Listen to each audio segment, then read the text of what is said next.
제2검찰이 되고 민병검찰이 되고 완전 괴물이 될 수밖에 없다. 삼권뿐만 아니라 5권, 6권, 7권 기능적으로 실질적으로 견제와 균형이 작동되도록 하면 되는 겁니다. 검찰이 들이대는 칼을 무력화하고 내 칼을 가지자는 거예요. 그러니까 이게 되기 전에 패스트트랙을 올렸습니다. 이 안을. 잠깐 보세요. 너무 멋있잖아요, 그거는. 내가 공수처법은 형식에 의하면 국회가 추천하고 대통령이 임명하는 형식을 취하지만은 입법부나 행정부 어디에도 속하지 않은 형태여서 첫째 헌법에 허용하지 않는다. 이것 하나하고 그다음에 두 번째는 헌법의 조항 중에 검사의 청구에 의한 구속영장 발부, 압수수색 영장 발부 이 조항이 있고 또 국무회의 심의 사항에 정부의 조직에 관한 것은 국무회의에 심의하도록 돼 있고 그다음에 국무회의의 심의를 받아야 되는 공직자가 장관도 국무회의 심의를 받지 않습니다. 합참의장, 각군 참모총장, 검찰총장만 국무회의 심의를 받도록 돼 있기 때문에 그런 헌법 조항들을 연결하면 우리 헌법은 검찰총장을 정점으로 하는 검사에게만 영장 청구권이나 이런 것을 둔 것이다. 그래서 네. 비록 공수처법에서 수사처 검사라는 말을 쓰고 있지만은 그 검사는 여러 가지 점에서 헌법의 규정에 비추어 볼 때 헌법이 규정하는 검사가 아니기 때문에 위헌이다. 이것이 네. 가장 중요한 위헌 사유예요. 알겠습니다. 예. 김종민 의원, 이상민 의원님, 김종민 의원님 제가 발언하시죠. 좀 말씀을 드리면요. 일단 지금 이제 주호영 의원님께서 말씀하신 그 독립기구가 입법사법 행정에 속하지 아니해서 위헌이다라고 하는 말씀은 이미 헌법재판소에서 국가인권위원회에 대한 위헌 논란 때 이미 판시를 했어요. 그래서 그 문제는 저는 이유가 없다고 봅니다. 그다음에 두 번째로는 이제 헌법에 검사, 검찰총장 이게 이제 3번 나옵니다. 검사가 2번, 구속영장 청구, 압수수색 영장 청구. 그다음에 검찰총장은 그야말로 이제 그 국무회의 심의 조항의 맨 마지막에 그 한 항목으로 나오거든요.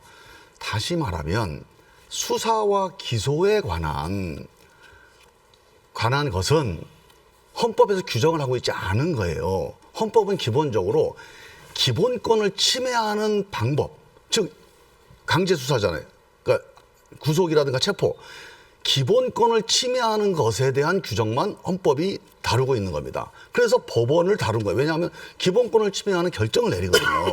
근데 지금 헌법에 수사를 누가 한다, 기소를 누가 한다 이런 게 규정이 안 돼 있어요. 아까 말씀하신 대로 우리 헌법이 검찰이 수사를 한다고 규정이 돼 있다는데 그거는 그 헌법에 대해서는 오도가신 겁니다. 헌법에는 수사를 누가 한다는 규정이 없습니다. 그리고 그건 헌법에 들어갈 필요가 없는 거예요. 반론을 제기할게요. 공수처는 실질적으로 검사입니다. 수사와 기소의 기능을 맡고 있는 특수한 검사죠. 특별검사와 마찬가지로. 그러니까 지금 말씀하신 대로 우리 헌법이 검찰총장을 정점으로 한 검사들로 구성된 검찰, 종래의 검찰만 기소와 수사기구로 상정하고 있다. 아닙니다. 또 수사기구는 경찰도 하고 있습니다. 그러니까 권한을 어떻게 배분하느냐 문제는 헌법사항이 아니고 법률사항입니다. 두 번째, 그 헌법에 검사에 대한 권한으로 규정되어 있는 건 실질적으로 영장 청구권밖에 없습니다. 그러니까 특별검사, 법률로 의결한 특별검사도 영장 청구를 독자적으로 할 수 있는 거죠. 검찰총장과는 관계없이.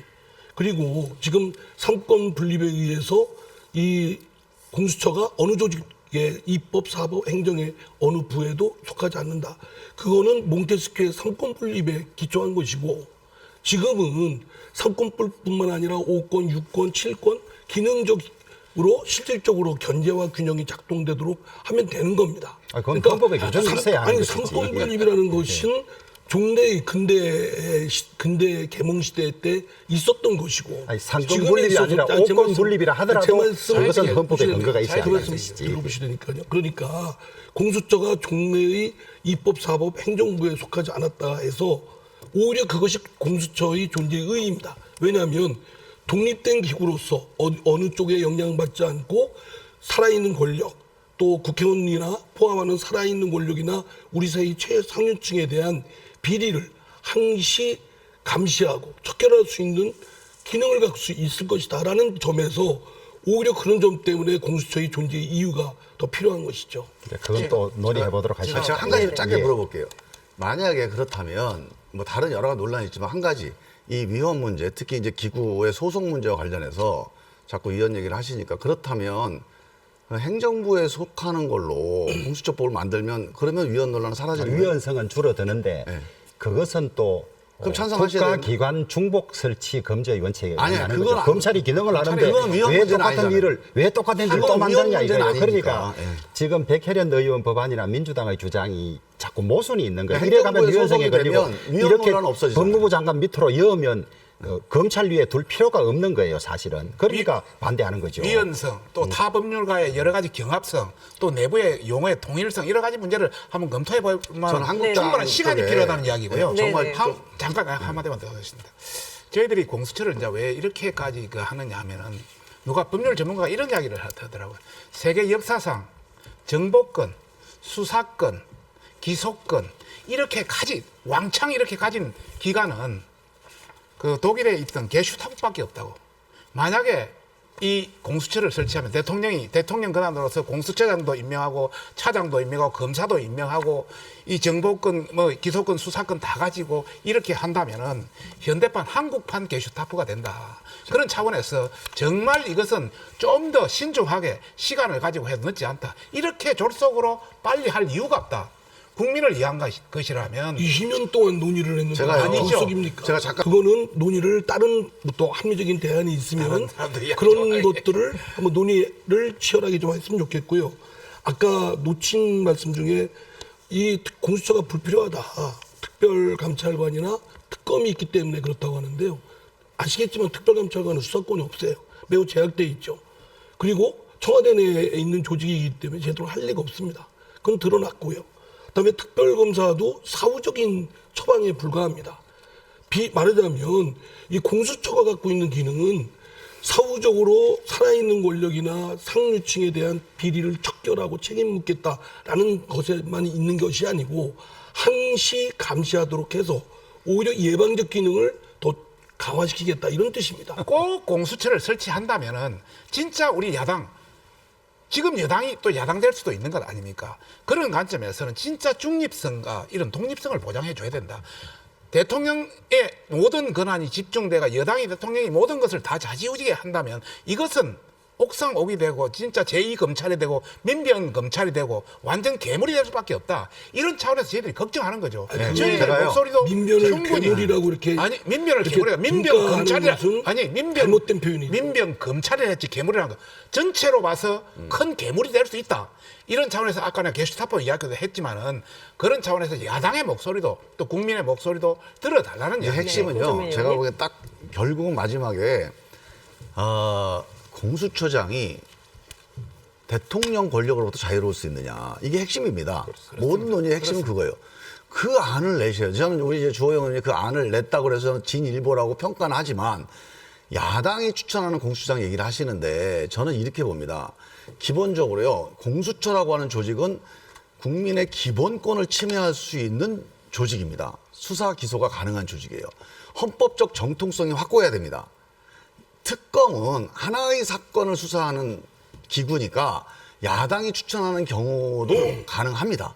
그러나 상시적이고 일상적인 국민의 기본권 침해 기구를 이런 집행기구를 특정 야당이 추천한다 그러면 야당을 반대하는 다른 국민들이 이 기구를 불신하게 돼요. 그래서 저는 대통령이라고 하는 헌법 정통성이든지 국회라는 헌법 정통성 아니면 둘 다 이 세 가지 선택 중에 하나입니다. 근데 그래서 만약에 대통령으로부터 독립이 필요하다고 주장을 하신다면 저는 국회 의석수대로 추천위원회 구성해서 거기서 추천하게 만드는 게 저는 헌법적 정통성을 갖는 절차라고 봅니다.